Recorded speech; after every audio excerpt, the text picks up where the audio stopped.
நம்மளோட princess cut பிளவுஸ்ல இந்த மாதிரி கப் வந்து நல்லா எம்போஸா வேணும் அப்படின்னா இந்த மாதிரி பஸ்ட் ஹேம் வச்சு நம்ம அயன் பண்ணோம் அப்படின்னா இந்த எம்போஸ் ஃபீல் கொடுக்கும். நம்ம பேட் யூஸ் பண்ணி ஸ்டிச் பண்ண மாதிரியே இருக்கும். பிளவுஸோட ஷேப் வந்து பார்க்கறதுக்கு ஃப்ளாட்டா அயன் பண்ணும்பொழுது நம்ம என்னதான் கரெக்டா ஸ்டிச் பண்ணாலும் அதோட ஷேப் வந்து மாறுறதுக்கு நிறைய சான்சஸ் இருக்கு.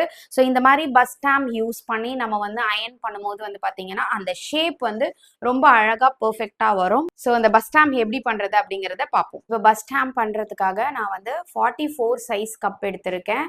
46 48 உங்களுக்கு நல்லா பெருசா வேணும் அப்படின்னா 46 48 அந்த சைஸ்ல கூட நம்ம எடுத்துக்கலாம். நான் வந்து இப்போ 44 சைஸ் எடுத்திருக்கேன். இப்போ இதை 44 யூஸ் பண்ணி நம்ம எந்த சைஸ் வேணாலும் அயன் பண்ணிக்கலாம். ஸோ இதுக்கு வந்து நான் 2 ஃபேப்ரிக் கொடுக்க போறேன். ஒன்று வந்து இந்த மாதிரி ஒரு lining fabric and main fabric வந்து இந்த மாதிரி ஒரு சாஃப்டான ஃபேப்ரிக் எடுத்திருக்கேன். ஸோ நீங்கள் வந்து பஸ் ஸ்டாம்ப் ஸ்டிச் பண்ணும்பொழுது நல்லா சாஃப்டாக இருக்கிற மாதிரியான ஃபேப்ரிக்காக எடுங்க. ஏதாவது எம்ப்ராய்டரி இருக்கிற மாதிரியோ இல்லை ஏதாவது ஒர்க் இருக்கிற மாதிரியோ நீங்கள் எடுத்தீங்க அப்படின்னா நீங்கள் அயன் பண்ணும்போது அதோட பிரிண்ட் வந்து பார்த்தீங்கன்னா அப்படியே உங்களுக்கு பிளவுஸில் ட்ரேஸ் ஆகிடும். ஸோ அதனால உங்களுக்கு வந்து எடுக்கும்பொழுது நல்ல சாஃப்டான ஃபேப்ரிக்காக எடுத்துக்கோங்க. அண்ட் இப்போ இதை கட் பண்ணுறதுக்கு நான் ஃபஸ்ட்டு லைனிங் எடுத்துக்கிறேன். இந்த லைனிங் வந்து பார்த்தீங்க அப்படின்னா நம்ம யூஸ்வலாக நிறைய பேர் வந்து இந்த கப்பை இப்படி வச்சுட்டு சுற்றிலும் உங்களுக்கு வந்து ஒரு 2 இன்ச்லேருந்து 3 இன்ச் விட்டு கட் பண்ணி அதுக்கப்புறமா சுருக்குவாங்க. அந்த மாதிரி சுருக்கும் போது இந்த இடையிலலாம் வந்து பார்த்தீங்கன்னா சுருக்கமாக இருக்கும். ஸோ அப்படி பண்ணுறதை விட நம்ம வந்து இந்த கப்பை இப்படி 2ஆ இப்படி மடித்து வச்சுக்கலாம். இந்த மாதிரி பண்ணும்பொழுது உங்களுக்கு அந்த சுருக்கும் பொழுது கப்போ பாட்டு கீழே வந்து உங்களுக்கு சுருக்கம் தெரியாத மாதிரி இருக்கும். ஸோ இதை அப்படியே நான் வந்து ஃபர்ஸ்ட் ட்ரேஸ் பண்ணிக்கிறேன். இந்த கப்போட அளவை நான் அப்படியே ட்ரேஸ் பண்ணி எடுத்துக்கிறேன்.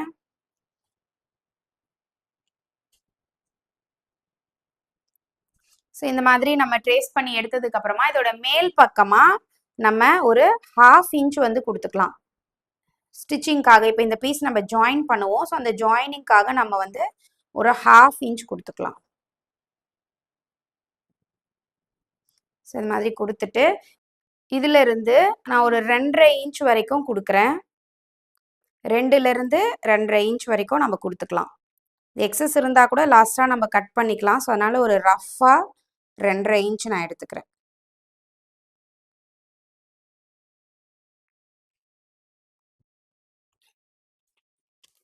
ஸோ இப்போ இதை அப்படியே நம்ம கட் பண்ணி எடுத்துக்கலாம்.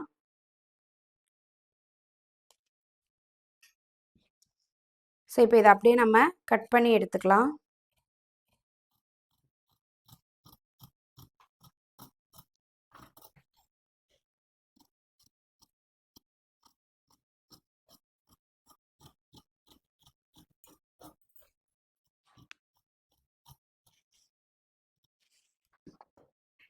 இது அப்படியே வந்து நான் மெயின் ஃபேப்ரிக்கில் போட்டுக்கிறேன். மெயின் ஃபேப்ரிக்கில் போட்டுட்டு அதே அளவுக்கு அப்படியே கட் பண்ணி எடுத்துக்கிறேன். எக்ஸஸ் எதுவும் கொடுக்க தேவையில்லை. அப்படியே நம்ம கட் பண்ணி எடுத்துக்கலாம்.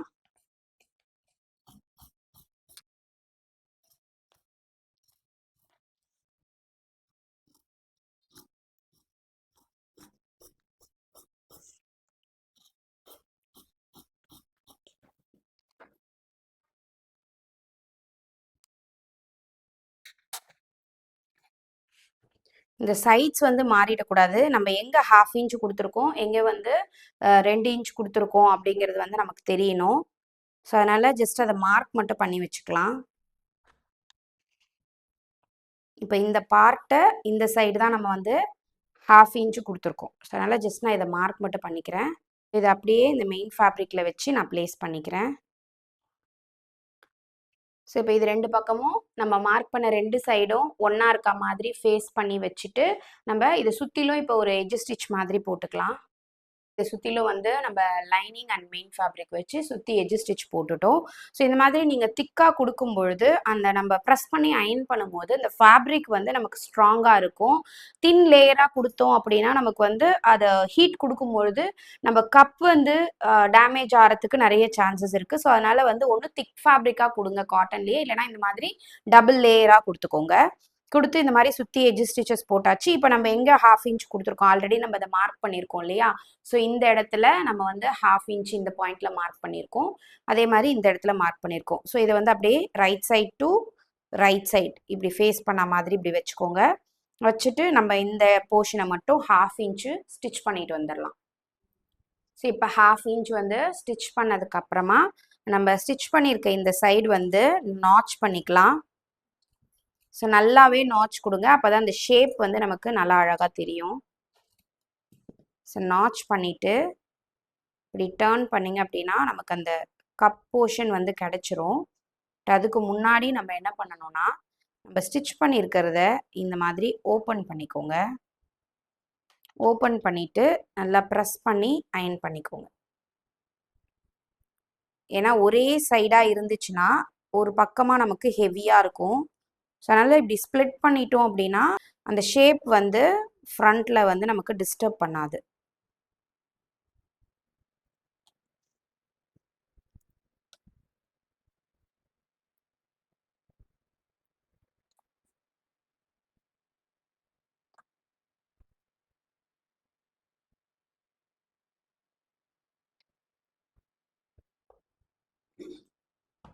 இந்த மாதிரி ஸ்ப்ளிட் பண்ணி நம்ம நல்லா ப்ரெஸ் பண்ணி அயன் பண்ணி வச்சு இதை ரெடியாக எடுத்து வச்சுக்கலாம். இப்போது இதில் வந்து நம்ம ஒரு ஸ்டஃபிங் பண்ண போகிறோம். ஸ்டஃப் பண்ணிட்டு தான் இந்த பார்ட்டை வந்து மேலே வச்சு நம்ம ஸ்டிச் பண்ண போகிறோம். இதை ஸ்டஃப் பண்ணுறதுக்கு முன்னாடி நம்ம வந்து கீழே கொடுக்குற ஒரு பேஸ்க்காக நான் ஒரு கார்ட்போர்டு எடுத்திருக்கேன். ஸோ நம்ம கார்ட்போர்ட் தான் கொடுக்கணும்னு இல்லை, இந்த மாதிரி ஒரு ஃபால்ஸ் அட்டை இருக்கும். ஸோ அந்த ஃபால் அட்டையும் கொடுத்துக்கலாம். ஃபால் அட்டை கொடுக்கும்போது ரொம்ப தின்னாக இருக்கும். ஸோ அதனால் நம்ம வந்து இந்த மாதிரி கார்ட்போர்ட் கொடுத்துக்கலாம். அண்டு இதுலேயே வந்து உங்களுக்கு வந்து உட்டுலேயும் கிடைக்கிது. பஸ்ட் ஹேம் பண்ணுறதுக்காக உட்டுலேயும் வந்து பார்த்திங்கன்னா கிடைக்கிது. நம்ம அதை யூஸ் பண்ணியும் பண்ணிக்கலாம். பட் இப்போ நான் வந்து கார்ட்போர்டு தான் பண்ணுறேன். ஸோ இந்த கப்போட சைஸ் அப்படியே நம்ம வந்து கார்ட்போர்டில் ட்ரேஸ் பண்ணி எடுத்துக்கலாம். இப்போ இதை அப்படியே நம்ம கட் பண்ணி எடுத்துக்கலாம். பேஸ் வந்து நமக்கு ஸ்ட்ராங்காக இருந்தால் தான் அது வந்து அழகாக உட்காரும் கீழே நகராமல். ஸோ அதனால் வந்து நல்லா கொஞ்சம் திக்காகவே எடுத்துக்கலாம்.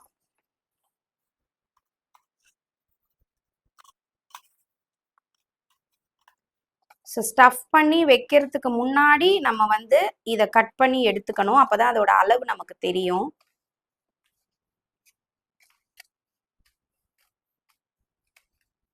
அண்ட் இப்போ வந்து இந்த நம்ம ரெடி பண்ணி வச்சிருக்க இந்த கிளாத்தில் வந்து இந்த ஓரமாக ஒரு 1/2 இன்ச் டிஸ்டன்ஸில் வந்து பார்த்தீங்கன்னா ஜஸ்ட் இந்த மாதிரி குத்தி குத்தி எடுத்துக்கோங்க. நான் அதுக்காக வந்து 2 நூல் போட்டு 4 நூலாக முடி போட்டிருக்கேன். எண்டுலேயும் அதே மாதிரி நாட் போட்டு எடுத்திருக்கேன்.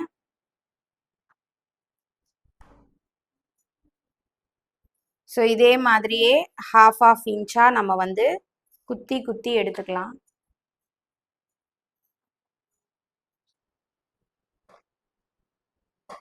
ஸோ இந்த மாதிரி எண்டு வரைக்கும் பண்ணிவிட்டு நீடில் அப்படியே இருக்கட்டும், த்ரெட்டோடையே அப்படியே இருக்கட்டும், நாட் போட வேண்டாம். ஸோ அண்ட் இப்போது இந்த கப்பில் வந்து பார்த்தீங்கன்னா இந்த மாதிரி வேஸ்ட் கிளாத்லாம் இருக்கும். ஸோ இதெல்லாம் வந்து ஒரு குட்டி குட்டி பீசஸாக எடுத்து கட் பண்ணி இந்த மாதிரி ஸ்டஃப் பண்ணிக்கோங்க. இந்த கப் வந்து எவ்வளோ ஸ்டஃபிங் தாங்குதோ அந்த அளவுக்கு ஸ்டஃப் பண்ணி எடுத்துக்கோங்க. அண்ட் இப்போ நம்ம ரெடி பண்ணி வச்சிருக்க இந்த கப் பார்ட்டை இப்படி சென்டரில் வச்சு நம்ம அப்படியே இந்த நூலை வந்து பிடிச்சி இழுத்தோம் அப்படின்னா இது அப்படியே சுருங்கும். இந்த மாதிரி இழுத்தோன்னா நமக்கு வந்து சுருங்கும். சுருங்கும் பொழுது அதை நல்லா அட்ஜஸ்ட் பண்ணி வைக்கணும். கப்பை சென்டரில் வர மாதிரி வச்சுட்டு இந்த போர்ஷனை நல்லா நம்ம இந்த அளவுக்கு மேலே இந்த மாதிரி அட்ஜஸ்ட் பண்ணணும். லூஸ் எதுவும் இல்லாத மாதிரி அட்ஜஸ்ட் பண்ணிட்டு அகெயின் ஃப்ரண்ட்ல வந்து இதை இழுக்கணும். ஸ்டஃபிங் எல்லாத்தையுமே இப்படி உள்ள தள்ளிட்டு ரொம்ப டைட்டா பிடிச்சி இழுக்காதீங்க.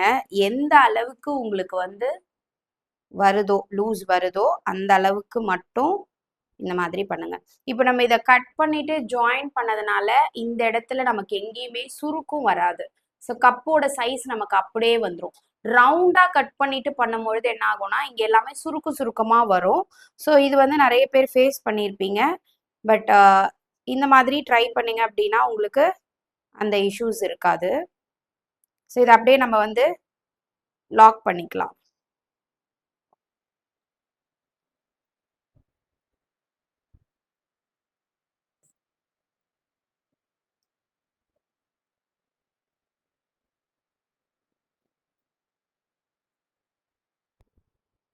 சும்மா ரேண்டமாக நம்ம வந்து குத்தி எடுத்தாலே போதும்.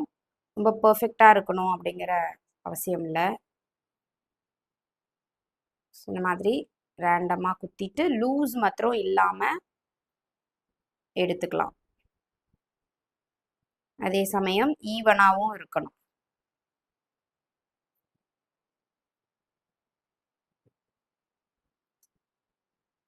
ஸோ அகெயின் இதை வந்து இப்படி ஃப்ரீ பண்ணி வச்சுருங்க, லூஸ் எதுவும் இல்லாத மாதிரி. இதை அப்படியே லாக் போட்டு நாட் போட்டு எடுத்துக்கலாம்.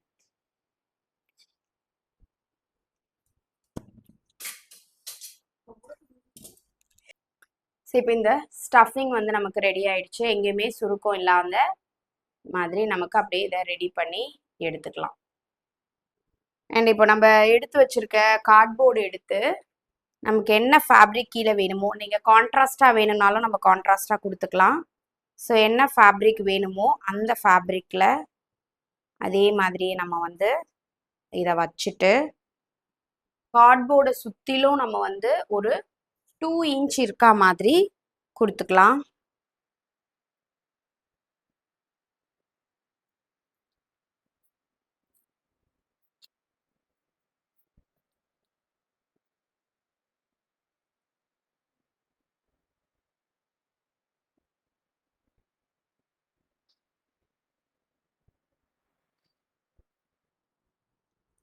ஸோ 2 இன்ச் விட்டுட்டு இதை அப்படியே சர்க்கிளாக கட் பண்ணி எடுத்துக்கலாம்.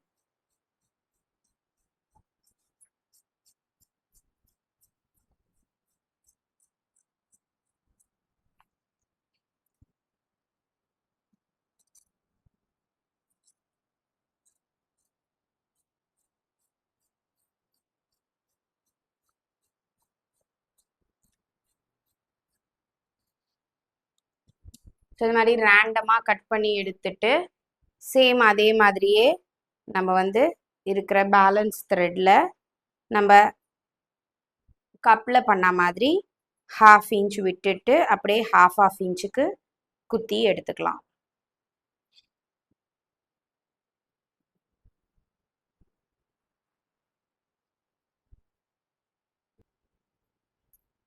ஸோ எண்டில் இதுலேயும் வந்து பார்த்தீங்கன்னா நாட் பண்ணாமல் இதே மாதிரியே ஸ்ட்ரைட்டாக வச்சுக்கணும். நம்ம கட் பண்ணி வச்சுருக்க இந்த கார்ட்போர்டை இப்படி சென்டரில் வச்சுட்டு அதே மாதிரி இதை சுருக்குனிங்கன்னா இது எல்லாமே இப்படி சுருங்கிரும்.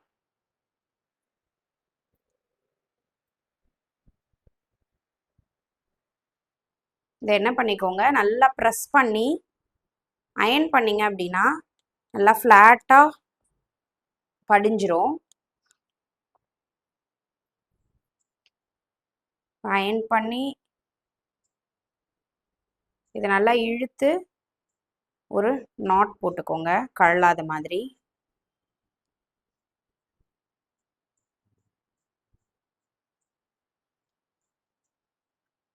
ஸோ இதை அப்படியே இப்படி திருப்பி வச்சு ஃப்ளாட்டாக வச்சு ஒரு அயன் ஒன்று பண்ணிக்கோங்க. நல்லா ப்ரெஸ் பண்ணி அயன் பண்ணிக்கோங்க. இப்போ இந்த எக்ஸஸ் த்ரெட்டை வந்து நம்ம கட் பண்ணி எடுத்துட்டு நம்ம ரெடி பண்ணி வச்சுருந்த இந்த கப் பார்ட்டை வந்து இது கூட வச்சு நம்ம ஸ்டிக் பண்ண போகிறோம். இப்போ இந்த மாதிரி 7000 க்ளூ இல்லைன்னா வந்து ஹாட் கன் க்ளூ யூஸ் பண்ணி ஒட்டிக்கோங்க. அதுதான் வந்து இன்ஸ்டண்ட்டாக உங்களுக்கு வந்து ஸ்டிக் ஆகும். ஸோ இந்த மாதிரி ஃபுல்லாக க்ளூ வந்து எட்ஜில் அப்ளை பண்ணிக்கோங்க. ஃபேப்ரிக் க்ளூலாம் வந்து உங்களுக்கு ஸ்டிக் ஆகிறதுக்கு ரொம்ப டிலே ஆகும். ஸோ அது உட்காராது அவ்வளோ சீக்கிரத்தில். அதனால் இந்த மாதிரி இன்ஸ்டண்ட்டாக ஸ்டிக் ஆகிற மாதிரி க்ளூ யூஸ் பண்ணி ஸ்டிக் பண்ணிக்கோங்க.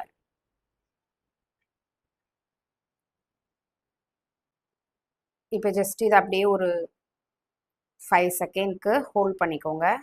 இந்த மாதிரி நல்லா ஸ்டிக் ஆகிடும். ஸோ இப்போ இந்த ஜாயிண்ட்டை நம்ம கவர் பண்ணுறதுக்கு நம்ம வந்து ஒரு லேஸ் கொடுத்து ஃபினிஷ் பண்ணிக்கலாம். ஜஸ்ட் நம்ம வந்து த்ரெட் வச்சு கூட லாக் பண்ணிக்கலாம். ஸோ ரெண்டுத்தையும் அழுத்தி பிடிச்சி த்ரெட் வச்சு நம்ம இந்த மாதிரி லாக் பண்ணிக்கலாம். எம்மிங் பண்ணுற மாதிரி குத்தி குத்தி லாக் பண்ணிக்கலாம். இது வந்து நல்லா ஸ்ட்ராங்காக இருக்கும் இந்த மாதிரி பண்ணும்போது. இது பண்ணிட்டு கூட நம்ம லேஸ் வச்சு ஒரு டெக்கரேட்டிவாக நம்ம வந்து பண்ணிக்கலாம். இந்த எக்ஸஸ் இருந்தால் கூட இந்த மாதிரி நம்ம பண்ணும்போது ஃப்ளாட் ஆகிடும். ஸோ இந்த மாதிரி எண்டு வரைக்கும் ஃபினிஷ் பண்ணிவிட்டு நாட் பண்ணி எடுத்துக்கலாம். சரி, இந்த மாதிரி ஸ்டிச் பண்ணும்பொழுது நமக்கு ஃபினிஷிங் நல்லா நீட்டாக கிடைக்கும். ஸோ இப்போ இது வந்து பார்த்தீங்கன்னா உங்களுக்கு கம்ப்ளீட்டாக எங்கேயுமே லூஸ் இல்லாமல் கம்ப்ளீட்டாக வந்து ஃபிட் ஆகிடும். ஸோ இப்போ இது நம்ம அப்படியேவும் விட்டுடலாம், இல்லைன்னா ஏதாவது லேஸ் கொடுத்து நம்ம ஒரு டெக்கரேட் பண்ணுறதா இருந்தாலும் பண்ணலாம். ஸோ நான் இப்போ லேஸ் ஃபினிஷ் பண்ணுறதுக்காக ஹாட் கன் க்ளூ எடுத்திருக்கேன். ஸோ இதெல்லாமே வந்து பார்த்தீங்கன்னா உங்களுக்கு இன்ஸ்டண்ட்டாக ஸ்டிக் ஆகும்.